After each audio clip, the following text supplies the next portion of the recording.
Let me mention another issue which is very important to me. It is the issue of Buganda. The issue of Buganda. The issue of Buganda. We are in Uganda living a very unnatural situation. Buganda is the largest single entity. It is the most important single community by far, by whatever indices you use, whether you look at population, you look at geographic location, you look at endowments of education, economic development, commerce, however you look at it, Buganda is the most important single entity in Uganda. Which therefore means that if Buganda is unhappy, Buganda is opposed, or even just sulking, very little enterprise of great consequence can be achieved. It's a little bit like the US. The US in the world. Similar kind of a role. If the US is unhappy, the US is opposed, very little of great international enterprise can happen because the US will block it, the US will make it difficult for that to happen. Uganda's role in Uganda is not dissimilar, maybe not quite at the level of US superpowerdom, but nevertheless, in the context of Uganda, disproportionate, okay? Then you've got the rest of Uganda.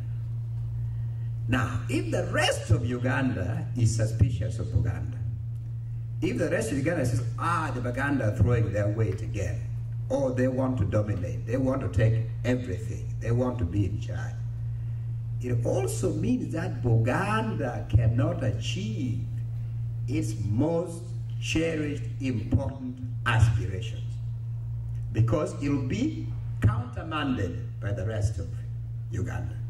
So what you then have is a zero-sum game in which Buganda loses, the rest of Uganda loses. So this dichotomy is unnatural, not to say unhealthy, for all concerned. And yet, for most of Uganda's history, this has been the dominant paradigm. That you've got Buganda, you've got the rest of Uganda. It expresses itself differently. Okay, at one stage, as we know, in 1966, the Great Rupture, you had the Kabaka on one side, you had Prime Minister Milton Obote on the other. You had the President on one side, you had the Prime Minister on another side. You had Buganda on one side, you had the central government on the other side. You had UPC on one side, you had KY/Meng on the other side. Okay? Nowadays, we're seeing this expressed in various ways. So, however it expresses itself, a situation in which the status quo, what has been for most of Uganda's history, the situation is unnatural, it is unhealthy for the country, it punctures and compromises Uganda's political, social, and economic development.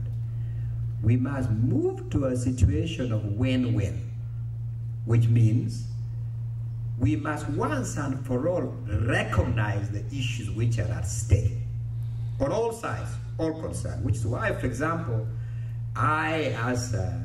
even before I became the leader of UPC, I said it's very important that UPC as a party, the rest of Uganda as an entity, and Buganda should address the issue of this dichotomy. Should recognize what is at issue, recognize what went wrong, and find ways of healing. Certainly, since becoming president of UPC, I've been even more insistent on that issue. And I cannot say too strongly that this is one of the biggest challenges facing Uganda. How to normalize these relations. And as I said earlier, make a Muganda feel very proud to be a Muganda, and equally fiercely patriotic as a Ugandan, and vice versa. Now, today, as we speak, there are some issues on the Buganda agenda. The issue of Federo, My own view is actually contrary to common misconception. Buganda may have been the one at the forefront of raising the issue and promoting it. But Federo is a Ugandan issue, not a Buganda issue. The notion that you should have decisions made, resources allocated, there should be accountability, and this therefore means that decisions, resource allocation, and so on should take place at the closest proximity to those who are affected by it. Huh? That's what really Federo is about. Huh? That is a Ugandan issue because it makes for more democratic accountability, it makes for more transparency, it reduces corruption, but also reduces petty functionaries throwing their weight around, as I was describing earlier. It's a misnomer to attach to this issue the label, this is a Buganda issue, which is why I strongly support the idea of having a national compact, having a democratic forum, not one which is imposed, in which one can flesh out the particulars of exactly what this federal arrangement would look like and what would be accepted by all Ugandans. Secondly, the issue of land is very important to Buganda. But again, it's not unique to Buganda. Buganda has genuine land issues that needs to be resolved. And the business of land grab under whatever guise, we must resist. We must, in fact, fight against that.